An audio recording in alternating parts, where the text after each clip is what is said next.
Vous avez été plus d'une centaine venus communier avec lui sur cette scène devenue mythique. C'est le grand bal!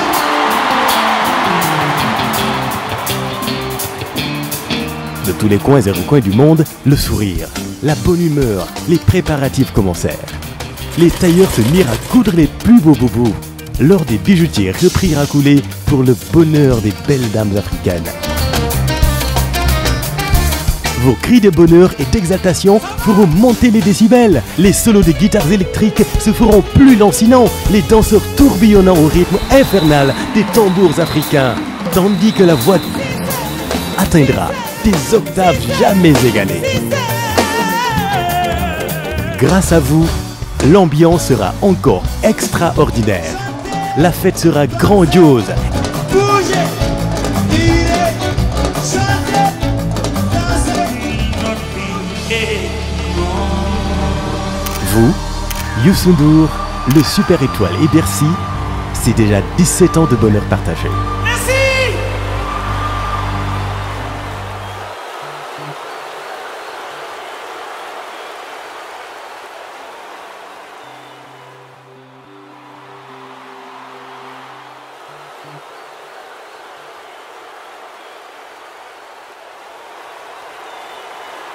Ça, c'est Youssou N'Dour!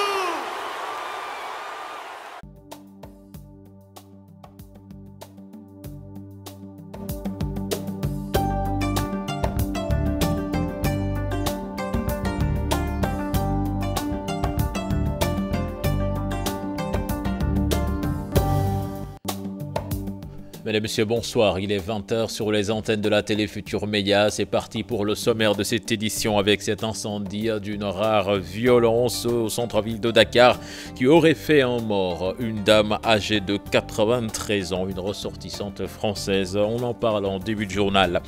Le procureur de la République demande à l'Assemblée nationale la levée de l'immunité parlementaire de Khalifa Sall. Mamadou Diop Decroix soutient que le préalable devrait être la libération du maire de Dakar. Adi Mbergane Kanouté de Benno Bokk Yakaar est persuadé qu'un procès pourrait éclairer sur la culpabilité ou non de Khalifa Sall.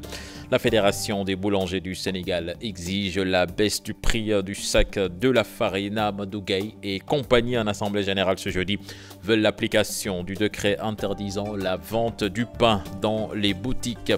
La réaction de l'ambassadeur des États-Unis à Dakar suite à la sortie de l'ambassadeur de France au Sénégal, son Excellence Toulinabo Mouchingi prône une collaboration et un partage de renseignements pour mieux agir contre le terrorisme. Et puis l'invité du 20h, il s'agit de Maître Amadou Ali Khan, droit de l'homme. Il sera là tout à l'heure pour commenter l'actualité politico-judiciaire avec nous. Voilà le sommaire de cette édition. Dans quelques instants, le développement.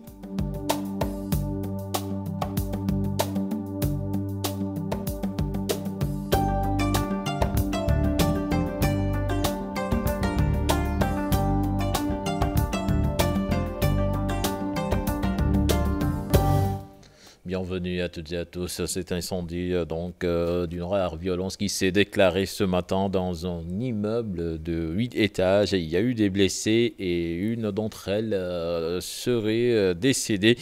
Les sapeurs-pompiers qui sont vite arrivés donc sur les lieux ont mis plus d'une heure pour circonscrire les flammes. Certainement, nous y reviendrons avant la fin de ce journal. Nous parlons à présent de la demande de levée de l'immunité parlementaire de Khalifa Sall par le procureur de la République. Le député Mamadou Diop Decroix estime que la première chose devrait être la libération du maire de Dakar avant de penser à une levée ou non de son immunité parlementaire. Adi Mbergane Kanouté de la coalition Benno Bokk Yakaar de son côté est persuadé que l'immunité parlementaire la levée de l'immunité parlementaire de Khalifa Sall serait un moyen pour le maire de Dakar d'apporter la lumière dans les accusations portées à son encontre. Là-dessus, je propose de suivre ce sujet signé Aminata Mbaresso et Mohamed Dian. Khalifa Sall va droit vers un procès C'est du moins le souhait du procureur de la République qui a saisi l'Assemblée nationale pour la levée de son immunité parlementaire. Nous avons été saisis par le ministre de la Justice. La commission ad hoc a été mise en place. Maintenant, le rôle de la commission ad hoc, ce n'est pas de valider ou de décider. Donc, les travaux de cette commission seront soumis aux députés en séance plénière pour adoption.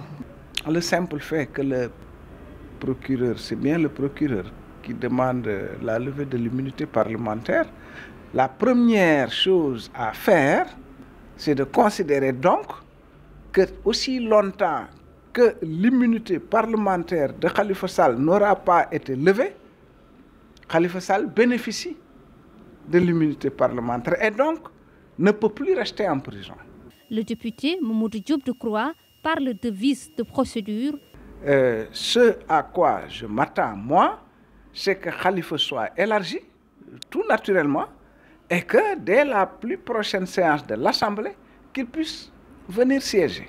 Pour sa collègue Adji Mbergane Kanouté de la coalition Benno Bokk Yakaar, cette procédure déclenchée par le procureur de la République pourrait aider Khalifa Sall à faire la lumière. La levée de l'immunité parlementaire d'un député détenu ou bien d'un député qui a été dans les liens de détention avant même son élection. La levée de l'immunité parlementaire permet la continuité, permet de continuer l'action judiciaire.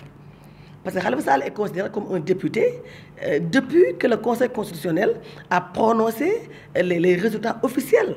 Auparavant, le député El Hadj Sall du Parti pour l'Unité et le Rassemblement avait déjà saisi l'Assemblée nationale dans une lettre adressée à Moustapha Niasse en date du 13 octobre. Il avait demandé la mise en place d'une commission ad hoc pour exiger la fin des poursuites contre Khalifa Sall. Aminata Barresso, la réaction à présent de Bamba Fall. Khalifa Sall devra être auditionné à l'Assemblée nationale, soutient son camarade de parti. Le maire de la Médina continue à parler d'un dossier purement politique, non sans demander aux députés d'être solidaires. Je vous propose de l'écouter, il est interrogé par Mame Biram Diouf. Actuellement, ils sont devant un dilemme, devant un problème. Ils savent maintenant qu'ils ne peuvent pas le juger sans lever son immunité parlementaire. Mais Khalifa n'a jamais même bénéficié de l'immunité parlementaire. Avant de le lever, il faut le libérer d'abord et demander son immunité. Quelqu'un qui est dans la détention et tu parles de lever de l'immunité, il est déjà dedans. Actuellement, ils ont un problème. Ils doivent impérativement l'entendre. Il y a une commission ad hoc qui doit entendre Khalifa Sall. Où Khalifa Sall serait entendu, ce ne serait pas à Rebeuss. Khalifa ne le reçoit pas à Rebeuss. Khalifa doit être libéré et répondre et déférer à une convocation au niveau de l'Assemblée. Alors, si Khalifa n'est pas libéré pour déférer, n'est-ce pas, sa convocation, n'est-ce pas, pour la commission ad hoc de l'Assemblée nationale, donc inutile de parler de levée de l'immunité parlementaire, n'est-ce pas, ce processus n'aboutira pas, Khalifa ne le reçoit pas à Rebeuss. Rebeuss est une prison. Donc, ces collègues députés ne doivent jamais accepter de jouer le rôle des politiques. Donc, je pense que ce serait pire même que la loi Ezzan. Bamba Fall, le maire de la Médina et camarade de parti de Khalifa Sall. Je vous l'annonçais donc dans les titres. Notre invité, il s'agit de Maître Amadou Ali Kane, qui est ici sur le plateau. Maître, bonsoir. Bonsoir, M. Diao. Alors, Maître, vous avez suivi l'actualité avec le procureur qui a saisi le président de l'Assemblée nationale pour demander la levée de l'immunité parlementaire de Khalifa Sall. Il y a quel temps de cela, le ministre de la Justice, comment il s'appelle plutôt, Maître Sidiki Kaba, ministre de la Justice, alors avait dit que c'est le maire de Dakar qui est poursuivi et non le député. Aujourd'hui, on demande la levée de l'immunité parlementaire de Khalifa Sall. Entre-temps, qu'est-ce qui a changé? Oui, je dois signaler qu'à l'origine, les poursuites visaient le maire de Dakar, Khalifa Sall. En cours de procédure, il s'est trouvé qu'il y a eu les élections législatives du 30 juillet 2017. À l'issue duquel il a été élu. Mais cette déclaration, le ministre de la Justice, l'ancien ministre de la Justice l'avait fait après les élections législatives. Oui. Khalifa était déjà élu député. Oui. Et quelque part, est-ce qu'il n'y a pas de contradiction? Non, ce n'était pas une bonne interprétation à mon avis. C'est-à-dire que le texte, il est clair. Il dit qu'à partir de la proclamation des résultats par le Conseil constitutionnel, la personne qui est élue députée bénéficie de l'immunité parlementaire. Et l'immunité parlementaire comprend deux aspects. Il y a l'irresponsabilité et il y a l'inviolabilité. L'irresponsabilité signifie qu'on ne peut pas poursuivre pour vos opinions et pour les votes que vous faites dans l'exercice de vos fonctions. L'inviolabilité signifie qu'on ne peut pas restreindre votre liberté. Vous arrêter, vous placer sous contrôle judiciaire, en garde à vue, sauf cas de flagrant délit, ou bien sauf si l'Assemblée nationale donne son autorisation. Et justement, du moment qu'il est député déjà, et qu'il bénéficie de cette immunité parlementaire, est-ce qu'il doit rester ou être en prison? Normalement, moi je considère qu'il est présentement en détention arbitraire. Dans la mesure où, dès qu'on est député, on jouit de l'immunité parlementaire et l'antériorité des faits pour lesquels on est poursuivi par rapport au bénéfice de l'immunité ne compte pas. C'est-à-dire que même si vous étiez poursuivi pour des faits qui sont antérieurs à votre élection en tant que député, on ne tient pas compte de cela. L'immunité s'applique immédiatement et la vocation à jouer en votre faveur immédiatement. Donc s'il y avait une mesure restrictive de liberté, elle doit être levée. Et si on veut la poursuivre, on doit demander, comme l'a fait le procureur, l'autorisation de l'Assemblée nationale. Et c'est ça qui est la procédure régulière, la procédure normale. Et ceux qui estiment, maître, que son accession à la députation ne change rien et qu'il a été élu en cours de procédure judiciaire et qu'il ne peut pas bénéficier de cette immunité parlementaire? Oui, non, ça je vous ai dit que c'est une erreur, mais dans le monde entier. Il faut imaginer que ce n'est pas seulement au Sénégal qu'il y a des députés, et des députés poursuivis. Il y en a en France, il y en a en Europe. Donc dans tous les pays du monde, lorsque un député est poursuivi, on ne tient pas compte de l'antériorité des faits. C'est-à-dire que si on vous poursuit, vous, avant que vous ne soyez député, entre-temps vous devenez député, immédiatement, on vous accorde le bénéfice de l'immunité. Et qu'en est-il du cas Barthélémy Diaz, à titre comparatif, qui a été inculpé, son élection en tant que député n'avait pas empêché la procédure de suivre son cours? Non, il a fallu pour faire il a fallu demander la levée de son immunité pour continuer. Parce que je vous rappelle qu'il y a une disposition, c'est l'article 112 du Code pénal, dont je vais donner lecture, qui dit ceci. Seront coupables de forfaiture et punis de la dégradation civique tous officiers de police judiciaire, tous procureurs généraux ou procureurs de la République, tous substituts, tous juges qui auront provoqué, donné ou signé un jugement, une ordonnance ou un mandat tendant à la poursuite personnelle ou accusation soit d'un ministre, soit d'un membre de l'Assemblée nationale, sans les autorisations prescrites par les lois de l'État, ou qui, hors les cas de flagrant délit, auront, sans les mêmes autorisations, donné ou signé l'ordre ou le mandat de saisir ou arrêter un ou plusieurs ministres ou membres de l'Assemblée nationale. C'est-à-dire qu'un ministre, il jouit d'une protection. On ne peut pas le poursuivre sans l'autorisation du président de la République. Un membre de l'Assemblée nationale, il bénéficie d'une protection. Vous ne pouvez pas le poursuivre sans l'autorisation du bureau de l'Assemblée nationale, sauf en matière de flagrant délit. Donc, si vous violez ces textes-là, quelle que soit votre position dans le système judiciaire, vous êtes punissable, on peut vous poursuivre pour l'infraction de forfaiture. Voilà. Et vous pouvez être sanctionné de dégradation civique. Mais dans ce cas de figure, est-ce que le procureur, quand même, est logique dans sa démarche de demander la levée de l'immunité parlementaire d'un monsieur qui est déjà en prison? Oui, c'est ça le débat d'ailleurs. J'ai entendu tout à l'heure l'honorable député Mamadou Diop Decroix dire qu'effectivement, dans cette affaire, on devait commencer d'abord par le libérer, avant de demander la levée de son mandat. Mais sinon, effectivement, comme vous l'avez souligné, c'est un non-sens de demander la levée de l'immunité de quelqu'un qui est déjà sous les verrous, qui est sous mandat de dépôt, qui est à la prison. Il y a mal d'ordre, il y a quelque chose qui ne cloche pas dans ça. Je pense encore une fois, et c'est mon point de vue depuis toujours, que l'immunité, elle tend à protéger le parlementaire en général, quel que soit son nom, quel que soit le parti auquel il appartient, il tend à le protéger contre les ingérences de l'exécutif ou du judiciaire. Donc cette sortie du procureur conforte ceux qui disent que c'est une affaire purement politique. Bon, je ne vais pas me prononcer sur le fond de l'affaire. Ce que je considère, c'est que pour moi, la détention est arbitraire. Il était poursuivi pour des faits. Est-ce que ces faits sont avérés ou ne sont pas avérés? Ça, ce sera aux enquêteurs, à la justice de le dire. Mais ce que je sais, c'est qu'entre-temps, il a été élu député. Il a donc acquis le bénéfice de l'immunité parlementaire. Et je considère qu'on ne peut pas lui refuser le bénéfice de cette immunité qui le protège. Justement, le fait qu'il n'ait pu participer à la rentrée de cette 13e législature ni siéger à l'Assemblée nationale est une violation de ses droits. À mon avis, c'est une violation de ses droits. À mon avis, je considère que le député Khalifa Sall est aujourd'hui en détention arbitraire. Il est détenu en violation de la loi. Sa position, sa situation, l'immunité dont il bénéficie fait qu'aujourd'hui, il devait être dehors. Et maintenant, si on veut qu'il retourne en prison, on demande à l'Assemblée de lever son immunité.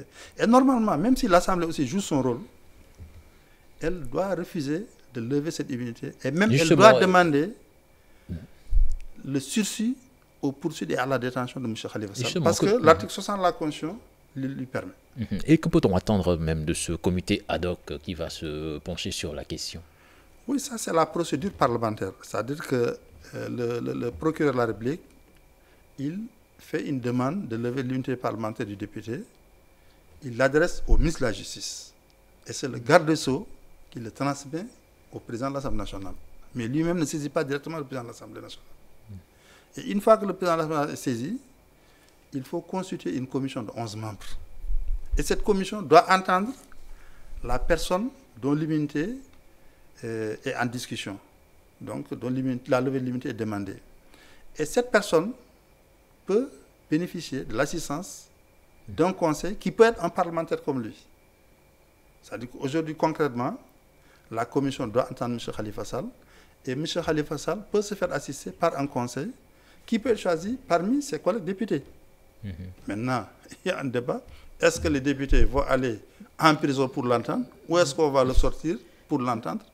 Donc ça repose la question, encore une fois, de l'effectivité de son immunité parlementaire. Et justement, qu'est-ce qui pourrait se passer si l'Assemblée nationale refuse de lever l'immunité parlementaire de Khalifa Sall, comme l'a si bien appelé Bamba Fall, qui appelle les députés à se solidariser? Oui, moi je considère que c'est ça que veut la démocratie, c'est ça que veut l'état de droit. Dans tous les pays du monde, lorsque une personne qui bénéficie d'une immunité est poursuivie, ces poursuites sont suspendues pour lui permettre d'exercer son mandat. C'est ça qui a été fait pour le président Chirac. C'est vrai qu'il était élu président, mais pas député, mais il était poursuivi en tant que maire de Paris. On a suspendu les poursuites jusqu'à la fin de son deuxième mandat de président. Il a fait 12 ans de présidence, c'est après qu'il a été jugé. Ici aussi, personne ne dit qu'il faut accorder l'impunité à M. Khalifa Sall. Khalifa Sall a été élu par des milliers de Sénégalais. Il est un représentant de la nation. Dès que vous êtes élu député, vous n'êtes plus représentant de votre parti ou de votre coalition, vous devenez un représentant de la nation. Donc, en tant que tel, par respect pour l'électorat qui vous a porté à l'Assemblée, par respect pour la nation, on doit pouvoir vous mettre dans les conditions d'exercer votre fonction de parlementaire. Maintenant, on gèle les poursuites jusqu'à la fin de votre mandat. Une fois que votre mandat aura pris fin, on reprend les poursuites et on vous juge.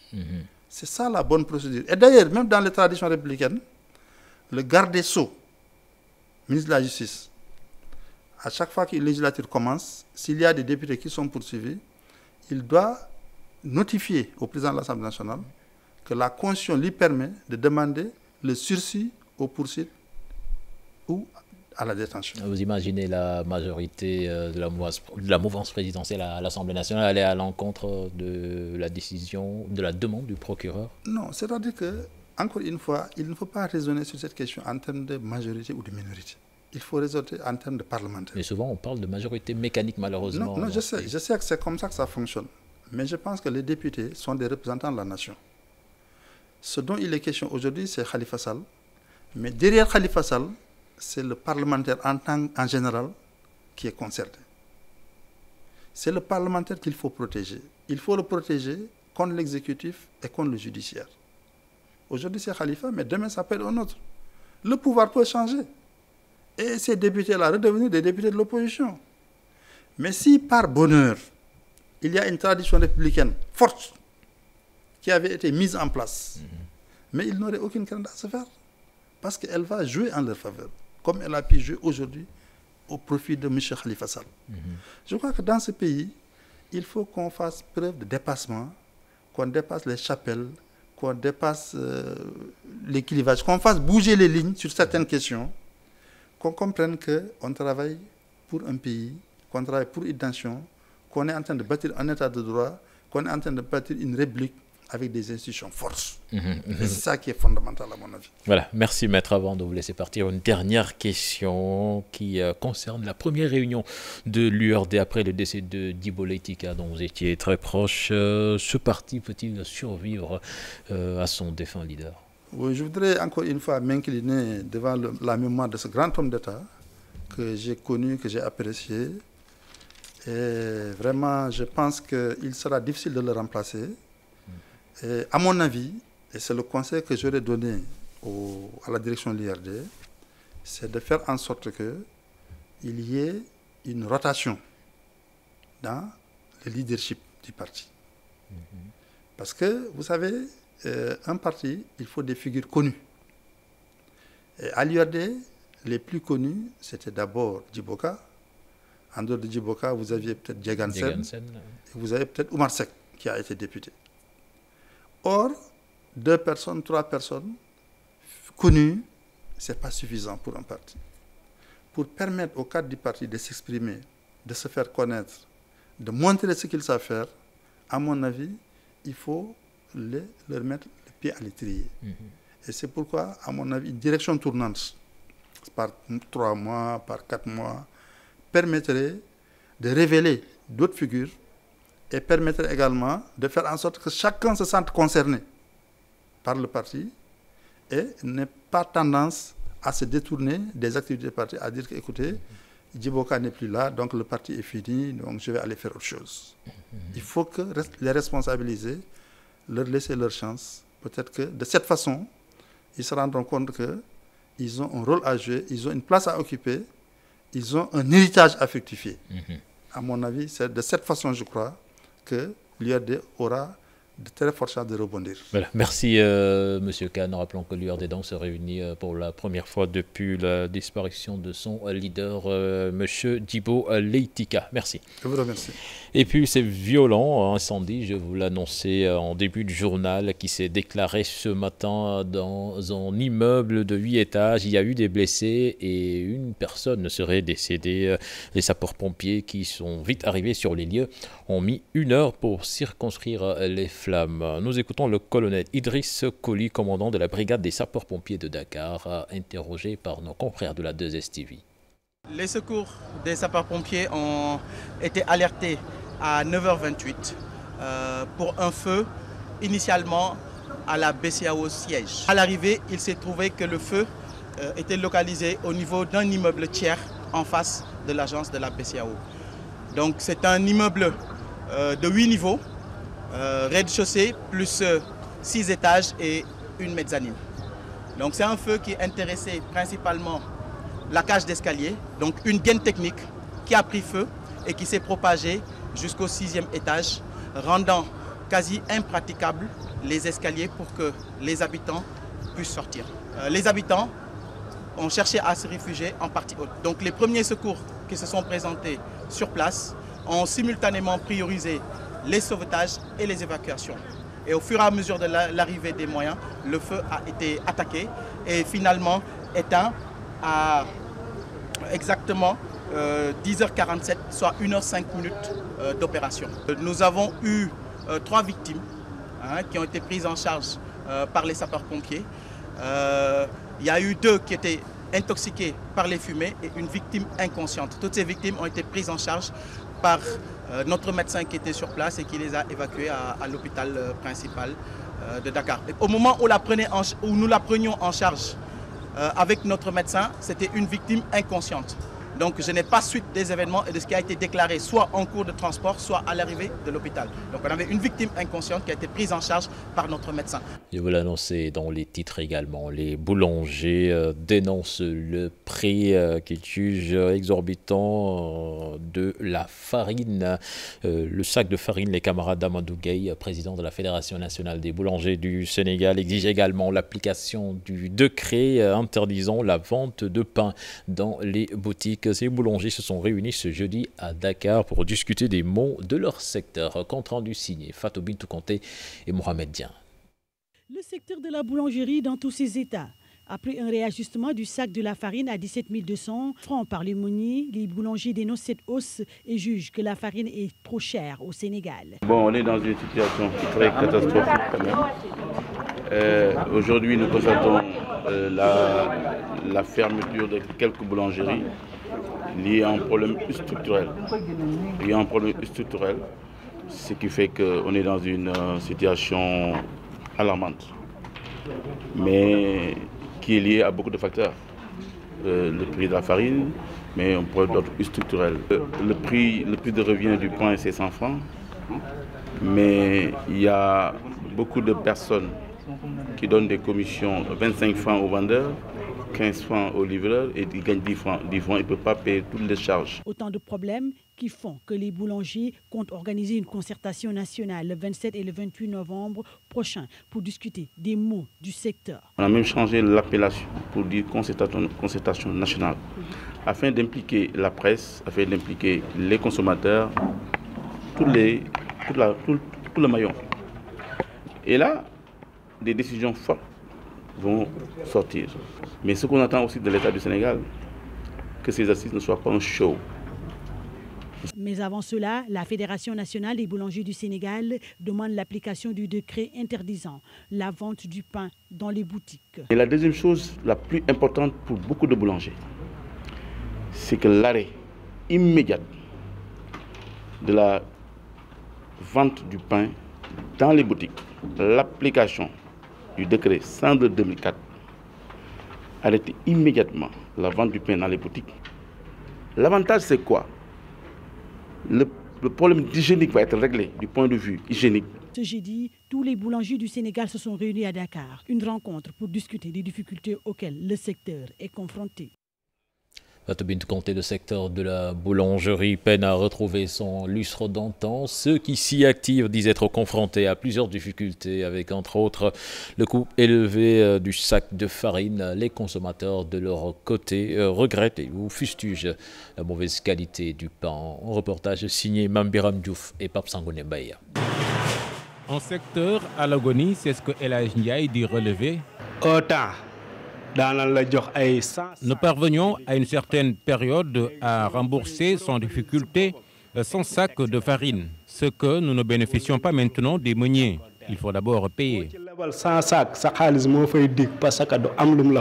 Boulanger depuis 1998, El Hadj n'arrive plus à joindre les deux bouts. Le chiffre d'affaires n'est plus ce qu'il était il y a maintenant plusieurs années. Il me vient souvent à l'esprit de vouloir s'activer dans autre chose, par exemple dans la maçonnerie. Beaucoup de dépenses pour produire le pain. Le prix de la farine le dépasse. 14 000 Durant le ramadan, le sac coûtait 14 000 francs. Maintenant, il est cédé à 18 000 francs CFA, sans compter les autres produits. Il y a aussi la concurrence. 15 sacs, 8 sacs, 7 sacs. Même ouvrier ci bobam sax da ngay am problème fay len. Le poids du pain fait souvent défaut. C'est pas normal. Luñu défar spaghetti ak sauce pomme de terre. Mom dana ci lek. Il faut aussi penser à l'hygiène dans la fabrication du pain. Se passer du pain presque impossible, ajoute-t-il, et c'est le cas, selon lui, de nombreux Sénégalais. Je ne peux m'empêcher de le manger le matin surtout, mais pas jusqu'à faire quand même le tour des boulangeries si le produit manque. Aux autorités, El Hadj demande de revoir notamment le prix du sac de farine pour sauver le secteur de la boulangerie.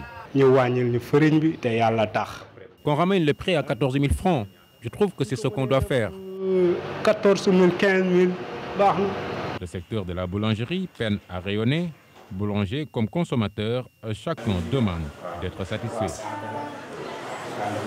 Le prix du kilogramme d'arachide, souvent source de division également. Le secteur privé, par la voix de Pierre Ndiaye, demande des discussions plus élargies et attend pour éviter certaines frustrations ou malentendus. Pierre Ndiaye, que je vous propose d'écouter au micro de Mame Birame Diouf et Pape Sangoné Mbaye. On ne peut pas aller chercher une matière première qui s'appelle du mil et que le paysan n'ait pas un cahier de charge. Ou de l'arachide, un cahier de charge sur lequel il doit répondre. Mais le cahier de charge terminal d'une agriculture dépend du respect de l'itinéraire technologique, mais aussi du comportement humain par rapport à ces produits. Ce qui fait que le transformateur industriel pourra disposer d'une quantité suffisante de matière pour lui permettre de faire son action de transformation et de mise en marché, mais aussi aura la possibilité d'acheter en prix payant aux producteurs. Aujourd'hui, nous parlons de l'arachide, qui effectivement vient d'être indexé à 210 francs. Et tout le remous que cela, n'est-ce pas, suscite au niveau de certains qui espéraient peut-être avoir 240 francs, 250 francs, parce qu'en réalité, en projection, ils avaient peut-être des productions personnalisées. Aujourd'hui, dans le cadre des alliances que nous voulons que le prix soit un prix négocié au départ, avant la campagne. Que chacun sache en y entrant qu'est-ce qu'il attend. Dans le cadre de notre engagement dans la fêtière 1000, nous avons fixé depuis le mois de juin et dans notre contrat le prix du 1000 à 215 francs. L'Union des routiers du Sénégal menace d'aller en grève après le Magal. Les partisans de Gora-Khouma déplorent les accidents et exigent la réhabilitation des routes Tamba-Bakel et Tamba-Kédougou-Moussala. Vous avez suivi donc l'élément dans le journal en Wolof. Nous allons à Dara Djolof, le vol de bétail, les feux de brousse, la transhumance, la santé animale, entre autres. Tels sont les sujets qui fâchent les éleveurs et organisations professionnelles du Sénégal à l'issue de cette journée d'échange et de réflexion sur le secteur de l'élevage. Un rapport sera déposé sur la table du ministre de l'élevage et des productions animales pour trouver des solutions aux problèmes soulevés par les acteurs. En sujet signé notre correspondant à Linger, Moudoumbaye. Les éleveurs et organisations professionnelles de l'élevage ont choisi la commune de Dara pour se pencher sur les maux qui gangrènent le secteur de l'élevage. L'objectif de cette journée, c'était pour écouter tous les éleveurs du Sénégal à leurs problèmes et tous les doléances, nous avons le transmettre au niveau du gouvernement. Le vol de bétail et la rentrée des animaux supposés malades en provenance des pays frontaliers comme la Mauritanie et le Mali, entre le sommeil des pastoralistes. Aujourd'hui, nous avons constaté que nos pays voisins, leurs troupeaux avoisinent notre pays. À l'occurrence, des centaines de milliers de vaches venant d'autres pays, d'autrui, qui viennent avec des maladies sérieuses, comme ils l'ont dit, et comme ils l'ont constaté l'ensemble de ces éleveurs qui étaient là et les dirigeants d'organisation. Ils dénoncent également la lenteur de la distribution de l'aliment de bétail et souhaitent qu'il soit donné à temps. Et ils ont demandé encore, vu cette année, il n'y a pas assez d'herbe, parce que la pluie, il y a des zones où l'aliment est rare. Comme ils l'ont constaté, comme ils l'ont dit tous devant nous, nous souhaiterons que l'État nous appuie à résoudre ce problème, c'est-à-dire à prévoir ce manquement qu'on se sent aujourd'hui. Nous sommes au mois d'octobre et vous savez, nous avons 9 mois de sécheresse. Face à ces difficultés, les éleveurs invitent le président Macky Sall à mettre... Nous parlons à présent de la psychose de la menace terroriste. Après la sortie de l'ambassadeur de la France au Sénégal, celui des États-Unis a réagi. Touli Nabo Mouchingi prône une meilleure collaboration et on partage des renseignements pour mieux agir contre le terrorisme. Je vous propose de l'écouter. Il est interrogé par Moussa Omar Gueye. De protéger les citoyens américains et les intérêts américains. Ma deuxième obligation, c'est de travailler avec les Sénégalais et le pays et le Sénégal. Quand nous avons un renseignement spécifique, quand nous avons une information spécifique, ma première obligation, c'est de voir comment je peux protéger les citoyens américains et les intérêts américains au Sénégal. Et pour cela, je dois prendre tout en compte discuter avec mon équipe, mes collaborateurs, et décider qu'est-ce qu'il faut faire. Donc, ne rien faire n'est plus une option pour nous. Donc, quand nous discutons et nous décidons ce que nous allons faire, nous devons agir, et c'est ce que nous avons fait dans ce sens-là. Bien sûr, on a pesé l'impact, on a pesé les conséquences, mais aux États-Unis, maintenant, nous avons simplifié la formule, c'est qu'en anglais, nous disons « see something, say something ». Donc, quand vous voyez quelque chose, vous avez quelque chose, vous partagez avec vos amis, vous partagez avec vos collaborateurs, vous décidez quelle action prendre après avoir pesé les conséquences et vous avancez et vous décidez. C'est ce que nous avons. Cette psychose de la menace terroriste a-t-elle vraiment gagné les populations? Delphine, ressortissante française, dit ne pas être ébranlée par les risques d'attaque. C'est un des aspects de ce reportage signé Chartidiane John et Abdoulaye Diallo. Malgré les annonces faites ça et là sur les risques d'attaque terroriste à Dakar, cette ressortissante française, accompagnée de sa mère à la pointe des Almadies, dit ne point être ébranlée par la menace terroriste. Moi, le terrorisme, ça me fait pas peur, étant donné qu'avant j'habitais sur Paris, donc maintenant on peut être touché n'importe où dans le monde. Donc si on commence à faire attention à ça, on sort plus chez soi. Donc alors, il faut pas penser à ça. Chez elle, au pays de Marianne, la jeune Française était témoin des attaques du Bataclan. Moi, je travaille dans l'hôtellerie déjà. Donc non, ça me fait pas peur, ça. Ça peut arriver n'importe où, que ce soit dans un restaurant, que ce soit dans la rue ou dans un hôtel. Il faut pas penser à ça du tout. Si, forcément, moi, surtout que j'étais sur Paris quand il y a eu les attentats au Bataclan, tout ça. Donc oui, forcément, beaucoup de personnes vont annuler. Mais après, si on réfléchit à ça, comme je vous disais, on sort plus de chez soi. Donc il faut recommencer à vivre et voilà. Actuellement, certains étrangers, de même que des Sénégalais, sont gagnés par la peur, ce qui n'est pas sans conséquence sur le secteur touristique. Cet aspect sécuritaire fait un impact négatif dans toutes les destinations du monde entier. Mais aujourd'hui, ce qui a lieu de bien noter, c'est que le Sénégal a fait en sorte que tous ces réceptifs hôteliers-là sont sécurisés par des gens qui sont là, qui sont très bien formés, d'une bonne moralité pour assurer la sécurité des visiteurs qui viennent au Sénégal. Mais je dois dire que l'impact négatif pour que le tourisme vienne au Sénégal ne vient pas que de la sécurité. Il y a aussi l'aspect de la cherté de la destination Sénégal. Pour le président des hôteliers du Sénégal, des mesures d'accompagnement s'imposent pour faire face à la crise. Chartidiane Dion, nous parlons du tourisme local marocain qui atteint presque les 40% du PIB. Et selon le président de la Fédération nationale de l'industrie hôtelière marocaine, Larsen Zelmat, ce résultat est dû à une bonne communication. Nous avons fait le tour de la ville de Marrakech, une ville touristique où il y a près de 215 hôtels sur place. C'est avec Alassane Ba. Marrakech attire. Les atouts de Marrakech, c'est qu'il y a une diversité. Il y a une diversité dans tous les domaines, que ce soit sur le plan touristique, que ce soit sur le shopping, que ce soit l'arrière-pays qui est très intéressant et très riche en variété.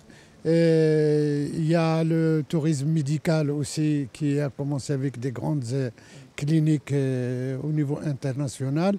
Donc il y a la variété, il y a l'animation qui est très forte à Marrakech. L'animation est très diversifiée. Et ça amène énormément de monde, que ce soit d'Europe ou d'Afrique. Une ville touristique très visitée, un petit tour dans quelques hôtels. L'offre est là, variée, 215 hôtels sur place. Nous recevons beaucoup de visiteurs de tous les pays, que ce soit d'Europe ou d'Afrique.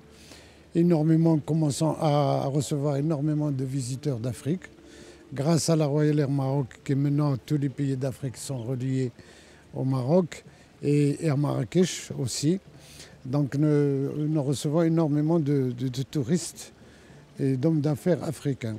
En ce qui concerne Marrakech, Marrakech c'est une ville qui a 215 hôtels et qui a 70 000 lits. Et la capacité ne cesse pas d'augmenter. L'Office national marocain du tourisme a su faire une bonne promotion touristique et même au niveau local à 40%. 40% grâce à l'ONMT, à l'Office national marocain du tourisme, qui n'arrête pas bien sûr de faire des publicités et de faire des promotions pour les Marocains, ce qui fait maintenant les Marocains commencent à voyager énormément et qui profitent des vacances avec les hôtels aussi qui font des promotions pour les citoyens marocains lors de leurs vacances. Pour comprendre le niveau d'attraction de la ville de Marrakech, il faudra attendre le soir. Nous sommes à Jama El Fana, lieu de convergence des touristes venus assister aux animations et à côté, profiter des saveurs et autres spécialités marocaines. Nous parlons un peu de littérature avant de boucler ce journal avec Le citoyen sénégalais, la demande sociale. C'est le nouvel essai d'Ali Diop, scindé en 2 parties. L'auteur évoque un parcours de la misère vers un développement. Lors de la cérémonie de dédicace du livre, il ouvre des pistes de réflexion sur le quotidien des Sénégalais et apporte des solutions pour un citoyen bâtisseur. Compte rendu signé Habib Faye et Modou Diop. Un traité sur l'économie sociale du pays. C'est la quintessence de l'ouvrage que vient de sortir Ali Diop, intitulé « Le citoyen sénégalais et la demande sociale ». L'essai de 157 pages tente de pousser l'individu à relever les défis du développement au modèle d'un citoyen bâtisseur. Il y a un véritable problème dans le pays, c'est qu'il y a la chronicité de la demande sociale. Alors c'est pourquoi il faudrait qu'il y ait des citoyens intellectuels, des gens compétents, et qui se mettent dans l'arène pour être à côté de la citoyenneté sentinelle, en complément du fabuleux travail que la citoyenneté sentinelle est en train de faire. Moi, j'ai eu un rôle d'impulseur. J'ai impulsé, mais la finalité ne m'appartient pas. La finalité appartient au peuple sénégalais. Si toutefois le peuple sénégalais décide de donner une chance à la citoyenneté bâtisseuse, je suis persuadé qu'on pourra aller très loin. L'auteur ouvre beaucoup de pistes de solutions. Il faut prendre la demande sociale par les cornes. Voilà, donc c'est ce que je suis en train de faire. Et si toutefois des intellectuels comme moi se mettent dans la bagarre, je crois que la demande sociale pourra vraiment être éradiquée. L'union des forces est primordiale pour parvenir au développement. C'est l'intelligence collective qui nous sauvera. On ne peut pas être là et vivre l'un à côté de l'autre. Bon, on est proche, on est éloigné à la fois.